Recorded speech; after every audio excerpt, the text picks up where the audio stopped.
He gets stabbed by a psychopath, but is reincarnated as a goblin into a new world with overpowered abilities. The story starts with a guy getting shanked multiple times by a total sociopath girl, who kills him immediately. The next moment, when he opens his eyes, he finds himself transported to a completely different world, where an ugly old goblin looks at him and names him Gaburo. Before forcing him, he ends up sleeping. The next day, he realizes that he has been reincarnated into a new world as a goblin kid and curses his life. But to his absolute surprise, goblins seem to grow much faster than humans, and by day 3 he can already stand up and make some noises. He tries some fancy MMA moves before moving near the exit of the cave while the other goblin kids watch. The next morning, the old man comes up with a huge tray of insects and tells everyone that this is going to be the last time he is surprised to see human females captured and tied inside to produce goblin babies. He simply shuts the door and gets back inside of the cave, unsure about how he feels.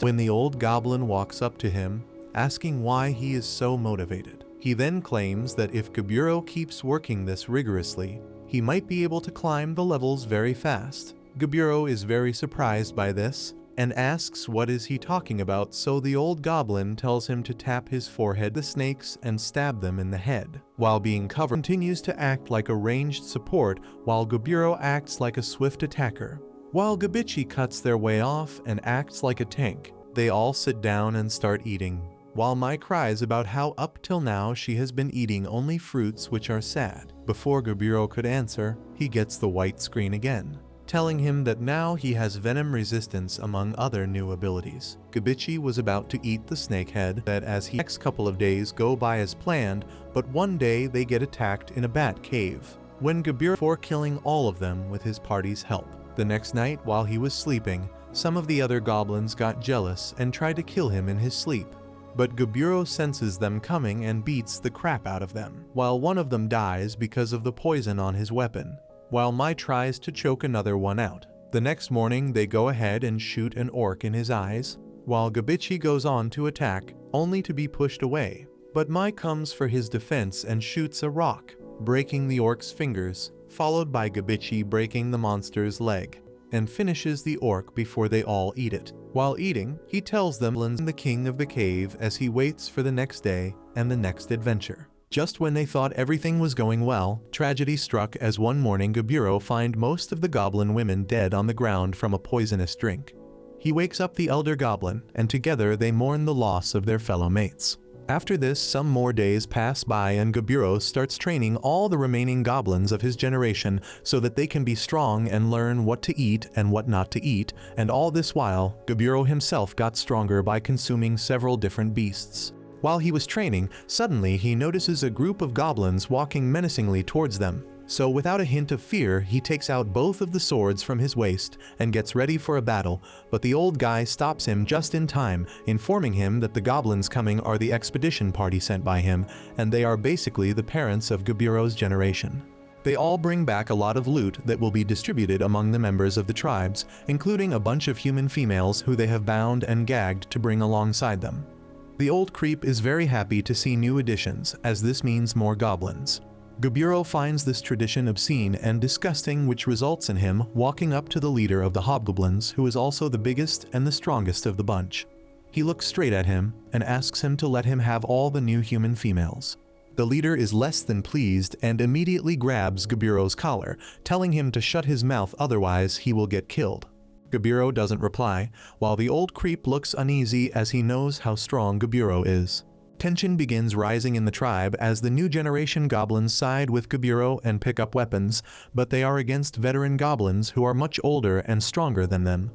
Thankfully, 2 goblin women emerge from the group and introduce themselves as Sato and Ansei, who are mages. They walk up and calm everyone down, before claiming that the leader of the group can be decided by simply letting the leader of the older generation and the new generation have a duel. Whoever wins rules over the entire tribe. The big hobgoblin accepts the duel, confident in his ability, and threatens to kill Gaburo, who remains unflinching. The fight ends before it even started, with the hobgoblin on the floor, bloodied and tied up in silk strands from head to toe. Everyone is surprised to see such a young goblin defeat a veteran without even taking a scratch. Goburo is happy as well as he got a chance to try out his spider silk ability, which he gained after eating a demonic spider. The elder is shocked and asks how did Goburo do that, but Goburo ignores him and turns towards the rest, telling them that he is their new leader and if anyone has any problems, he can leave the tribe. Sato is impressed by Goburo as she had no idea that such a strong and capable young goblin was growing while they were out hunting. Goburo escorts the human females back into the storeroom where he takes out their gags and tells them not to worry as he won't harm them and neither will anyone else from the tribe. He promises that they are under his protection and will be looked after diligently so that soon they can return back to their villages. One of the red-haired girls speaks up and asks Goburo how they can repay his favor, but Goburo tells them that he has his own reasons for saving them, but tells them to teach him everything about humans in this world. He learns that the girls were out on a hunting expedition alongside a bunch of men when they were ambushed by the goblins who killed every single man and then captured all of the girls to take them back. He tells them to get some rest and leaves for the time being. The next morning he heads over to the storeroom with some breakfast when he is surprised to see the girls greet him and be all cheerful as he gives them their breakfast and they eat thankfully. He learns that unlike goblins, humans are much more disciplined and have different occupations. One of the girls is a blacksmith, the twins are cooks, the green-haired girl is an alchemist, while the red-haired girl is a warrior. The next few days, instead of hunting, he conducts joint training sessions of both the veterans and the younger goblins, only to find out that the veterans are pretty weak and try to talk back to him, only to receive a couple of punches in the face, which brings them back in line. The next morning it starts raining heavily, so instead of going out to train, he starts having a heavy sparring match with Goibichi, which surprises everyone as both of them have an incredible amount of strength and power. Late that night, while Goburo was sleeping, he senses something is wrong. It turns out that the previous leader alongside some other veterans decided to break the rules set by Goburo and were heading into the chambers of the humans with the intentions to hurt them. Thankfully for the girls, Goburo ends up coming at the last moment and slashes through one of the veterans before beating up the rest and tying them up with ropes. Even after all this, the previous leader tries to talk back to Goburo only to get kicked in the face hard. After that, Goburo walks up to the girls and apologizes for scaring them, but the red-haired girl starts crying out of relief and hugs Goburo tightly for safety. Enraged, Goburo tells Gobichi to take these rule breakers outside and tells Mai to wake everyone up and tell them to come outside. He decides to make an example out of the rule breakers under the cool moonlight. All the tribesmen watch as Goburo ties the previous leader upside down and proceeds to beat him relentlessly to the point where the veteran loses consciousness because of bleeding. Goburo simply turns around and tells everyone with a smile that anyone who doesn't follow the rules will see the same fate. By the time morning comes, the previous leader was dead due to his injuries. A couple days pass by and they finally leave for a hunt, but all of their arrows break on impact because of the tough scales of the horse. The horse starts charging at them, but Goburo immediately uses his spider silk to trap him and together with Gobichi delivers the final killing blow. They all sit down together to feast on the beast when suddenly Goburo again gets a bunch of new skills and one of them turns out to be triple attack, which might come super handy. That night when he was trying to sleep, the red-haired girl ends up coming into his bed for company and sleeps with him. But the next morning, he finds Mai on the other side of his bed as well. They again head outside for a hunt, and slowly he distributes the leadership of different factions to Gobmi, Gobichi, Sato, and Sei. This way, he will be more free to move around and his troops will be more disciplined. One day he wanders inside the forest alone and finds a monster horse near a pond. He decides to use his newly acquired magic abilities and creates a spear before shooting it at the horse. To his surprise, the magic spear is incredibly powerful and decapitates the monster in a single hit. While thinking about it, he ends up heading deeper into the forest when he comes upon the dead body of an armored horse torn to shreds. Suddenly, he remembered the warnings given to him as a child about the presence of a red bear deep in the forest. Suddenly, the monstrous bear appears behind him, but instead of running, he gets ready for a fight. He creates his magic spear and shoots it at the bear, but the monster sacrifices his arm to block the spear and starts using its other arm to slash at Goburo. He dodges the attacks somehow and tries to finish the fight by decapitating the bear, but its skin turns out to be super hard, forcing him back. Gaburo immediately traps the bear in his spider silk, but the bear immediately breaks free and shoots a huge fireball which destroys the entire area, while Gaburo hides behind a tree and heals his wounds. Just as the bear was about to leave, he shows himself once again and runs towards Bear, who shoots flames at him, but this time Gaburo covers himself with a magic shield and runs through the flames to stab the bear straight in the throat. Just when he thought he won, the bear smashes him away with his paws, while he uses a magic shield on his back just in time, but takes a lot of damage. He gets up once again, knowing that one bad move will kill him, but runs at the bear at full speed and dodges its attacks before jumping up in the sky and delivering an incredible hit on its head. The bear is more pissed than ever, but Gaburo runs towards it and finally delivers the killing blow. The next morning, Gaburo finally wakes up to see the bear dead, and one of its claws stabbed deep inside his belly. He takes the paw out and starts eating it, gaining an incredible amount of skills before getting knocked out once again.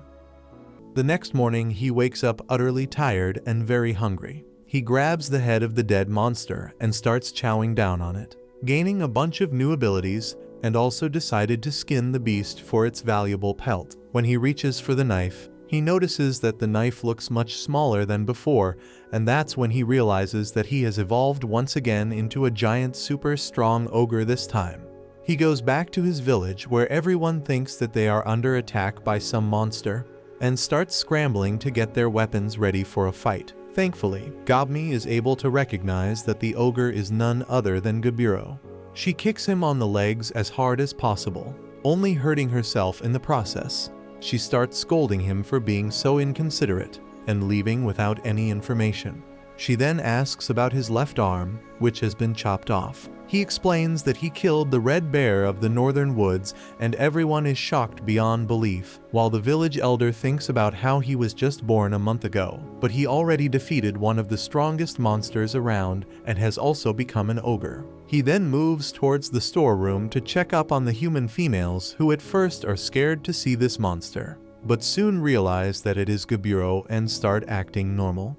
The blacksmith takes Gaburo's busted axe and promises to repair it, and also claims that she has created a knife using a spirit stone that he should check out. Gaburo thanks her for her hard work, which ends up making both Goblin and the redhead jealous. After that, the twins who cook for everyone now ask for some assistance as they don't have enough people to cook food. So Gaburo promises them a bunch of other goblins as their assistants. Following that, he meets up with the alchemist, who shows him a test tube containing a vile green substance which Gaburo immediately recognizes to be poison. He asks what the hell was she intending to do, and she replies that she wanted to put it in their food, but that was before she knew that there are trustworthy goblins like Gaburo, and promises that she has no intentions of poisoning them anymore. The next morning, he tries to do his usual routine sparring, but it is of no use as he has become so overpowered that normal goblins were on the verge of death, even if he so much as touched them.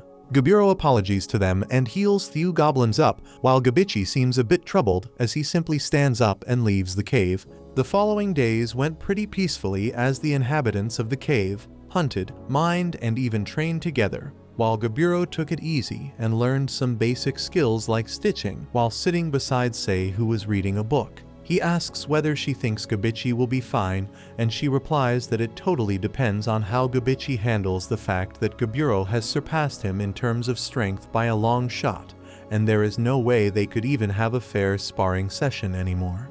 The next morning, while he was enjoying a slow, peaceful morning, the miner called Gob ran up to Gaburo with a small nymph in her arms who seems to be terribly wounded. Gaburo immediately starts healing her, and after some medicine from the alchemist and a good night's rest, the nymph wakes up the next morning feeling better. She seems relieved and thanks them for helping her even though she is a total stranger. She explains that the gem on top of her forehead is extremely valuable and can be sold for up to 1,000,000 gold coins, and because of that some humans ambushed and attacked her. She then tells Gaburo that because of the damage she sustained, she won't be able to live very long in this world, and asks whether he would help her scaring those humans away. According to her, she belongs to an old magician who has collected a bunch of legendary weapons and other items inside his secret hideout, which the humans are trying to steal. She begs them to help her scare off the humans and promises them all the loot present inside the cave. Gaburo thinks it's a very good deal and accepts her offer before heading out to the caves with a couple of his friends. Gob and the nymph guide him into the caves, which are bright yellow. And while he was admiring the beauty of the area, he hears a couple of people and turns around to see a group of human adventurers who want to loot and destroy the area. The humans think that Gaburo is just a random NPC ogre, and one of the adventurers uses their stealth ability to try and attack him, only to be surprised when he easily intercepts and blocks the attack with extreme ease. Gaburo decides to try and solve this issue peacefully, and shouts that this area belongs to someone else, and they are not welcomed here. And if they try to rob this place or commit murder here, they will have to deal with him first. The humans are shocked to see an ogre speaking so clearly, but instead of running away, they rush forward to attack Gaburo. He is obviously able to dodge all of their attacks with extreme ease, and backs off while noticing that the mages stationed behind seem to have pretty high-tier magic items, while the other members also seem to have pretty decent levels, but their fighting skills are extremely lackluster. While he was thinking about it, one of the mages used their lightning spell on him, which hits him squarely in the face, making the humans think that they have taken care of the monster. But as the smoke disappears, they find out that Gaburo is standing without a scratch on his face, but seems to have gotten royally pissed off. The adventurers can't believe that such a strong spell was useless against this monster, while Gaburo uses earth magic and binds them in place while his teammates attack the adventurers in unison, taking them out. Finally, Gaburo takes his knife out like a British wanker and robs them of all their stuff before letting them go. After that, they head into the deepest parts of the cave, where they find the dead body of the magician, while the nymph thanks them for their help, giving them the permission to take everything they want. After that, she disappears, leaving behind the gem on her head, which Gaburo eats to gain some more skills. Soon, they pack everything present inside the chamber and take them back to their cave, but Gaburo decides to cremate the body of the magician instead of leaving it there. To his surprise, after burning, a glove appears on the chair, and as soon as Gaburo puts it on, spikes and wires emerge from it and get stuck inside Gaburo's skin, binding him with the glove as one, becoming a new hand. He meets up with the rest and shows off his new arm and the things it can do before celebrating their victory with food and booze. The next morning, he assesses the strength of the items with the blacksmith, learning that most of them are legendary grade weapons. He distributes the weapons amongst the members of his clan while keeping a red spear and a bracelet for himself. The next couple of days went by seamlessly as the goblins trained and hunted together, while Gaburo went deep into the forest to try out his new weapons. He hunts down a golden spider and also a very rare and strong deer, which he eats to gain more powers. Later that day, when he was washing himself in a river, he gets surrounded by some lizard men, but he easily dispatches them without any issue while also killing a boar that attacked him. The next morning, Gaburo wakes up with a new ability, which lets him know about any approaching danger beforehand. He suddenly senses a bunch of strangers approaching the cave, so he gets out to meet with them. The strangers turn out to be high elves, who are very proud of their race, and ask Gaburo about his manners as he made the high elves wait. This is the first time that Gaburo saw elves, which fascinates him, but at the same time he knows that they are going to be a massive pain in the ass. The elf leader starts yapping, and basically he tells the goblins that they are going on war against the humans and need some support from the other races, and that's why they are here. The pompous leader tells Gaburo that he should feel blessed even to have elves visit his dirty little cave, and offering the lowly goblins a chance at glory as they get to fight alongside the elves.